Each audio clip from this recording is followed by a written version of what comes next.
ሴትዮ የሞተች ድንገት ነው የሞተችው። ምንም አላመማትም ነበር። እውነት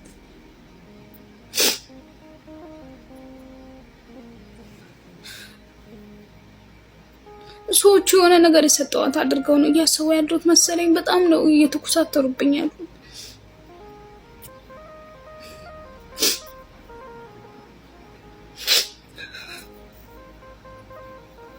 የኔ እህት አይዞሽ፣ ከእንደዚህ አይነት ነገር አላህ ያሽወልካችሁ፣ አላህ ያሽወልከን።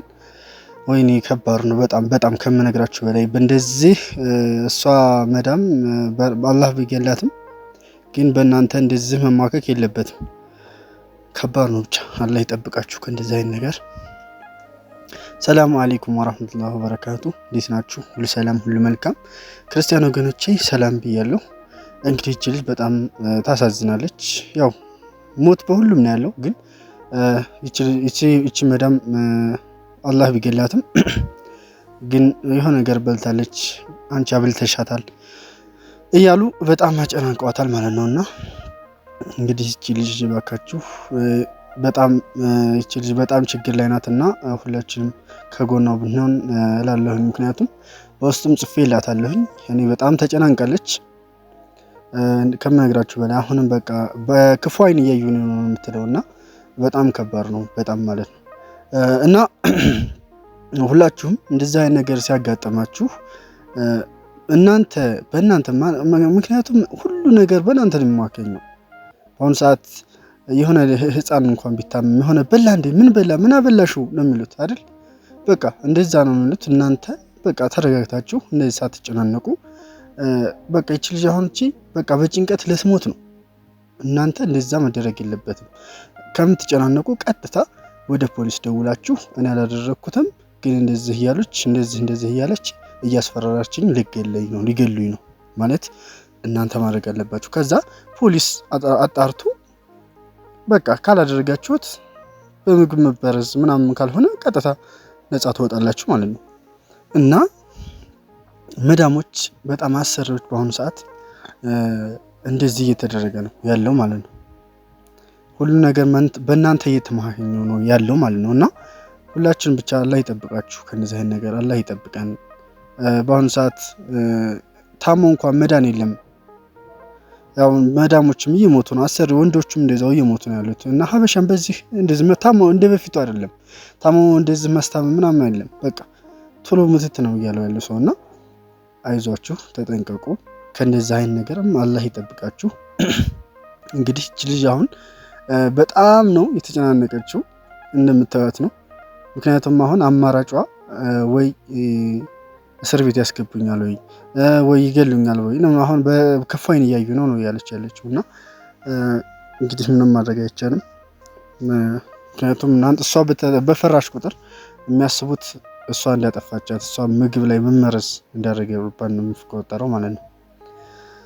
እና ባይብ እንግዲህ ወደ ሀገራችሁ ሰራ አድርጋችሁ እንትወሉ ከእንደዚህ አይነት ጭንቀት ምን ነው በሀገር የምሬ ነው የምላችሁ። ለምን ደሮቀሽ ተቆርጦ ማይታደርም ሀገር ላይ በአሁኑ ጊዜ ሁሉ ነገር በከፋበት ዘመን ወላሂ የምሬ ነው ሀገር ላይ በጣም ሳይጨናነቁ ምንም ድህነት ቢኖርም እንደዛ ገንዘብ ቢተረፍ ለራሱ ልጅነት ሰውታችሁ ነው አይደል የምታገኙት ያን ነገር ነው። ጥንቅር ብሎ ነገር በቃ ወደ ሀገራችሁ ግቡ። ይምር አሁን ለሀገራችን ብቻ ኑሮ ውድነቱም ከበፊቱ አይደለም እየቀነሰ ነው ያለው። ለምሳሌ አሁን በቤንዚን ምክንያት የጨመረ ሁሉ አልহামዱሊላህ ቀንሶ ነው ያለው። አሁን ዘይት ብትሉት ሁሉ ነገር እየቀነሰ ነው ያለው ማለት ነውና እባካችሁ ወደ ሀገራችሁ ግቡ።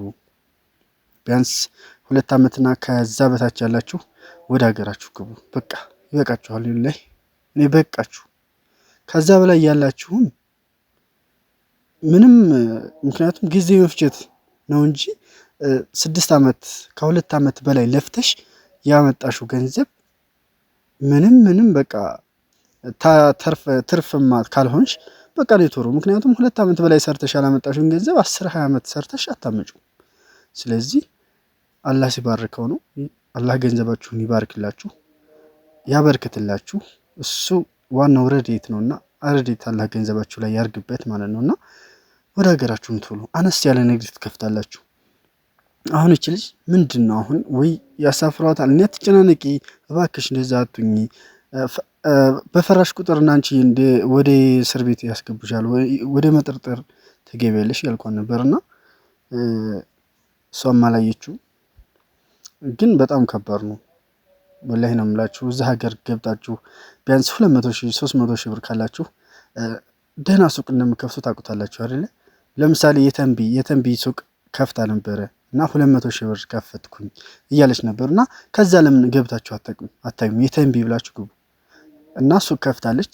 200 ሺህ ብር ነው የፈጅባት ማለት ነውና 200 ሺህ ብር የሚፈጀው አንድ ሸቀጥ ነው። ለምሳሌ ቀለል ያለ ሸቀጥ 200 ሺህ ብር ከፍታል።